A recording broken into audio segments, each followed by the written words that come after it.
అనంతపురంలో జవాను నాగరాజు వీరంగం ఆడాడు. రాజహంస అపార్ట్మెంట్ దగ్గర తుపాకీతో హల్చల్ చేసిన జవాన్ నాగరాజు ఓ భూ వివాదంలో కొందరిని బెదిరించేందుకు ప్రయత్నించాడు. సమాచారం అందుకున్న పోలీసులు జవాన్ నాగరాజును అదుపులోకి తీసుకున్నారు.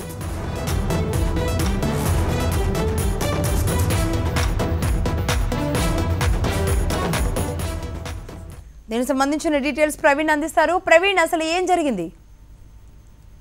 అనంతపురం నగరంలోని రాజహంస అపార్ట్మెంట్ సమీపంలో ఒక జవాన్ నాగరాజ్ అనే ఓ వ్యక్తి గన్ను తీసి ప్రత్యర్థుల్ని బెదిరించడం వివాదాస్పదమైంది. అయితే ఒక స్థల వివాదంలో నాగరాజుకు ప్రత్యర్థులకు ముందు నుంచి కూడా గొడవ ఉందని చెప్పి పోలీసులు చెప్తున్నారు. ఈ విషయంలో ఈ వివాదం కోర్టులో కూడా ఉన్నప్పటికీ ఈ నాగరాజు దౌర్జన్యంగా ఇంటి నిర్మాణం చేపట్టడంతో అతనికి సంబంధించిన వ్యతిరేకులను అడ్డుకోవడం ప్రయత్నం చేశారు. ఈ అడ్డుకునే ప్రయత్నంలో ఒకసారిగా నాగరాజు గన్ను తీసి వాళ్ళని భయభ్రాంతులకు గురి చేసి కాలుస్తా అన్నట్టు గన్ను తీసి భయపెట్టడం జరిగింది. అయితే ఈ విషయంపై బాధితులు పోలీసులకు ఫిర్యాదు చేశారు. డిఎస్పీ వెంకట్రావు ఆధ్వర్యంలో 4వ పట్టణ పోలీసులు అతన్ని అదుపులోకి తీసుకున్నారు, విచారిస్తున్నారు.